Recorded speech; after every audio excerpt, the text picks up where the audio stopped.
On se pose tous la même question, qu'y a-t-il dans l'enveloppe de Lash Legend concernant Trick Williams? Et bonjour à toutes et à tous, on se retrouve aujourd'hui pour le récap de NXT Spring Breaking, semaine numéro 2.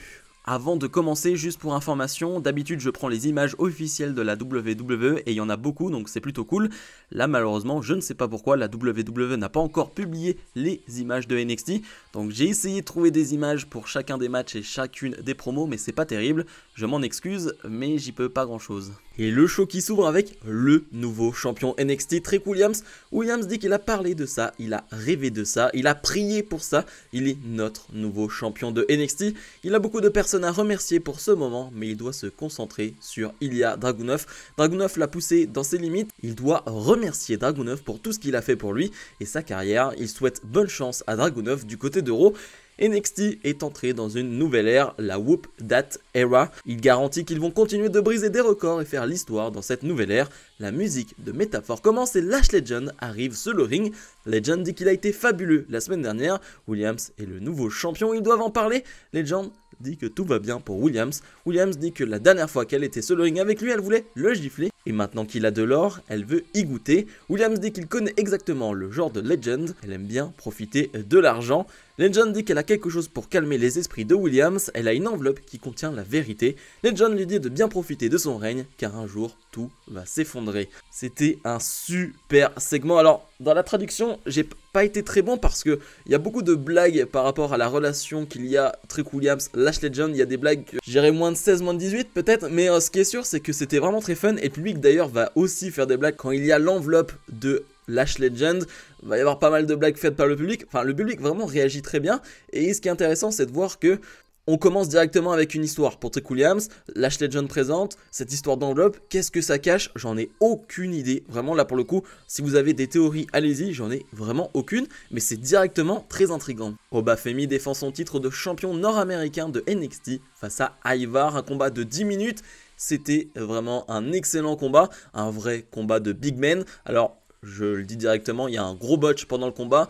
C'est Ivar qui veut se lancer dans un springboard, splash, crossbody. Bref, on sait pas trop ce qui se passe. Obafemi arrive à la récupérer, mais pas vraiment. Bref, les deux tombent. C'est pas très joli, mais c'est le seul problème du match. Et je préfère le noter plutôt qu'on me dise non, mais t'as oublié ceci. Bref, le match était vraiment très bon. Et surtout, ça permet de voir les progrès d'Obafemi. Parce que dans ce match, il est vraiment en difficulté. Pour le coup, on nous met un vrai challenger très crédible qui est Ivar, qui va le pousser dans ses retranchements, qui va le mettre au sol, qui va le soulever. Bref, on a un Ivar des grands soirs qui va même sortir des Swanton Bombs à l'extérieur du ring, le moonsault à l'intérieur du ring.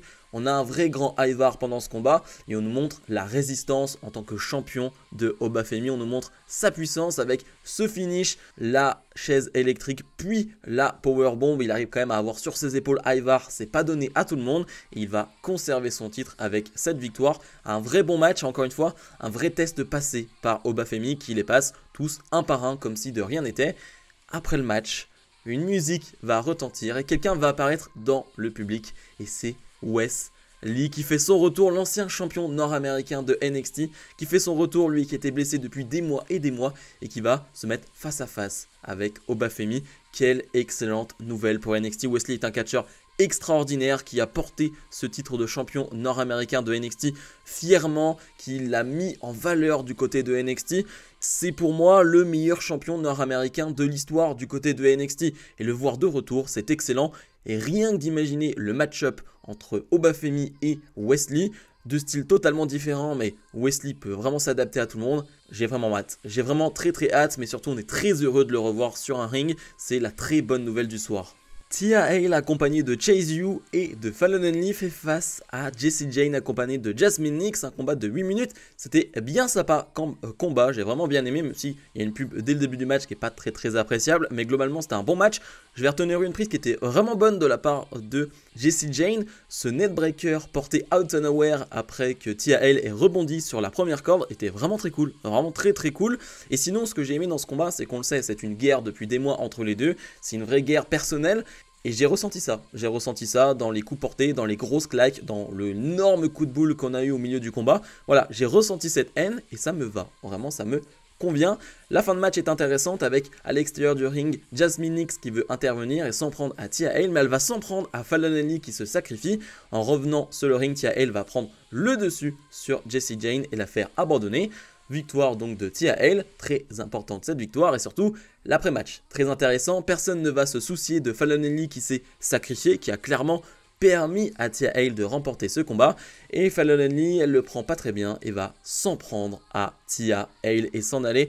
Heel turn de Fallon Henley, là je suis très intéressé. J'aimais bien le personnage de Fallon Henley en babyface, mais là ça va être intéressant de voir ce qu'elle va être capable de faire en heel. Je suis vraiment très intrigué là aussi, ça peut être vraiment un tournant dans sa carrière du côté de NXT. Tyson Dupont et Tariq Igwe font leur début face à DOC dans un combat de moins de 5 minutes. On les avait déjà vus du côté de NXT Level Up, mais c'est bien leur début du côté de NXT. Face à DOC, c'est quand même pas rien. Ces deux gros bébés, vraiment ils sont énormes, vraiment les deux sont immense et ils ont une belle énergie sur le ring. Comme d'habitude, c'est leur premier match télévisé, on est très indulgent avec ce qu'ils vont faire, mais c'est très intéressant ce qu'ils ont déjà fait. Il y a une vraie belle énergie et comme je le disais, c'est vraiment deux big men et du coup c'est intéressant je trouve d'avoir deux big men dans cette division par équipe.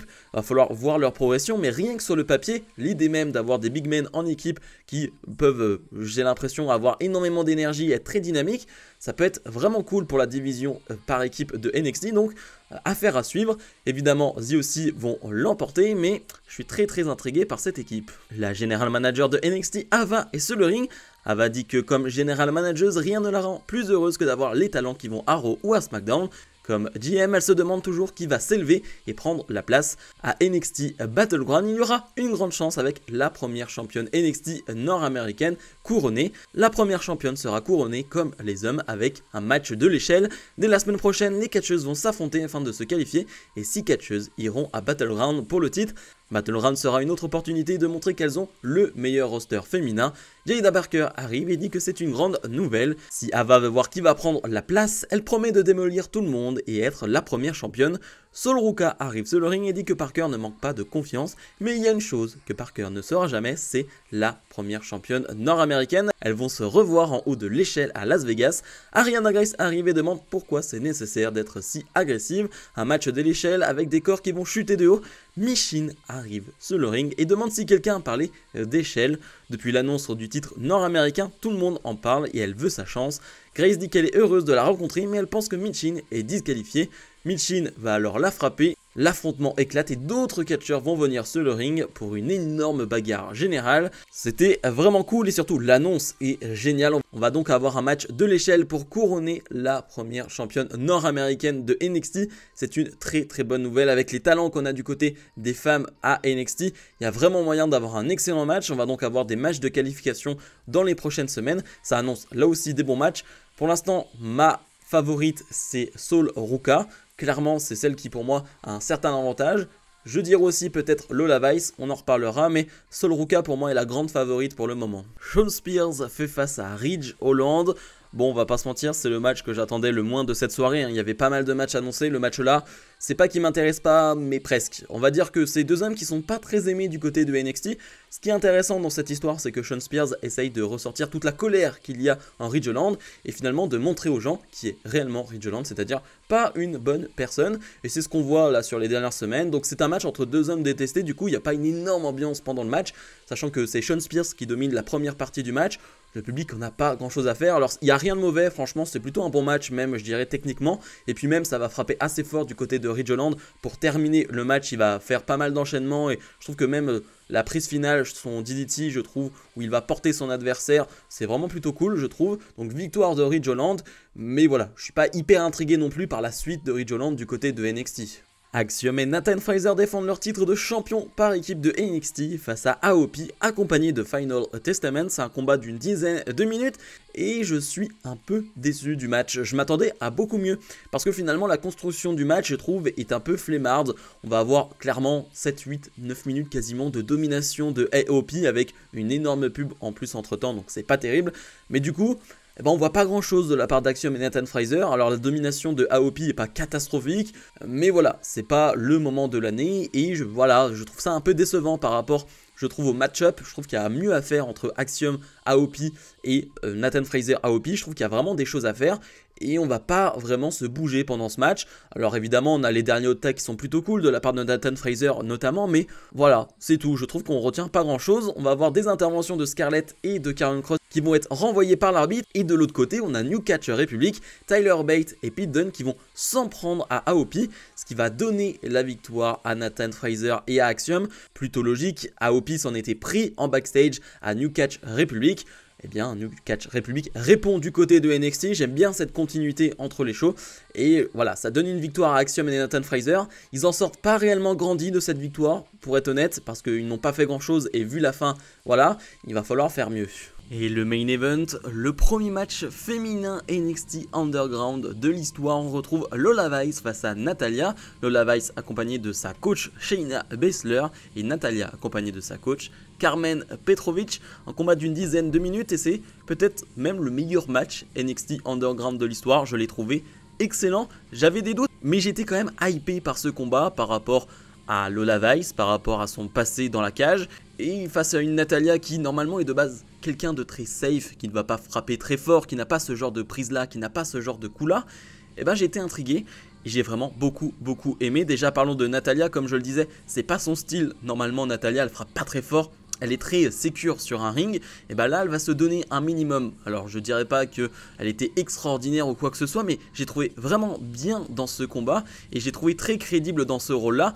Évidemment je vais mettre en avant Lola Vice qui elle est dans son élément, très sérieuse dès le début. D'habitude elle danse pendant son thème d'entrée, pendant son entrée, là ce n'est pas le cas, elle est très sérieuse de A à Z. Après le match ça va plus être le cas, mais en tout cas pendant le combat très sérieuse, elle a le visage vraiment fermé, tu sens que là, ok, elle fait quelque chose qu'elle connaît, une espèce de match MMA. C'est toujours compliqué de dire ce que c'est réellement le NXT Underground match, il n'y a pas de disqualification, il faut juste mettre KO son adversaire, ça ressemble à des matchs de MMA, en même temps un peu de match de lutte, un peu du catch, il y a un peu de tout à la fois, mais je trouve que celui-là était très divertissant parce que les transitions qui sont faites au sol, par exemple, Natalya est vraiment douée pour ça, pour le coup, c'est pas forcément sur les coups forts qu'elle va être forte, mais justement sur les transitions, soumission, prise au sol, prise debout. Elle est forte là-dessus, elle est vraiment forte là-dessus, alors que Lola Vice, elle, va être forte là-dessus, mais aussi va frapper fort.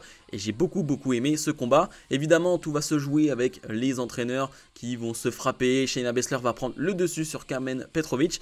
Du coup, Natalya va être distraite et Lola Vice va la détruire avec un énorme backfist enchaîné avec des coups d'avant-bras. Ça faisait très fin de match UFC. Très soft bien sûr, mais ça faisait quand même match UFC et elle remporte ce combat. C'est le bon choix, il fallait absolument que Lola Vice remporte ce match et c'est le cas. On se dit qu'on termine ce NXT là-dessus et c'est très bien. Et ben non, parce que on va se retrouver dans le bureau de Ava qui discute avec Roxanne Perez. Roxanne Perez se plaint depuis le début de la soirée et Ava lui dit qu'elle a trouvé une challengeuse pour la semaine prochaine. La caméra va se tourner, on va voir Chelsea Green. Ok, d'accord, plutôt cool de voir Chelsea Green dans cette position-là, elle qui est le personnage comique du côté de Raw, qui est toujours là pour, on va dire, faire rire les gens, qui n'est pas là pour réellement combattre ou gagner des combats ou être très crédible. Et bien là se retrouve dans un vrai match de championnat face à Roxanne Perez. Je suis très intéressé de voir ce qu'elle va faire. Est-ce qu'elle va être la Chelsea Green qu'on connaît, comique, qui va être très amusante pendant ce combat, ou est-ce qu'elle va ramener une autre Chelsea Green qui est plutôt très sérieuse, qui va se battre, parce que c'est un match pour le titre, ce n'est pas rien. Moi je suis intéressé, j'espère qu'on verra cette Chelsea Green très bagarreuse, et j'espère qu'on aura cette Chelsea Green et qui veut réellement ce titre. Bilan de cette semaine numéro 2 de NXT Spring Breaking.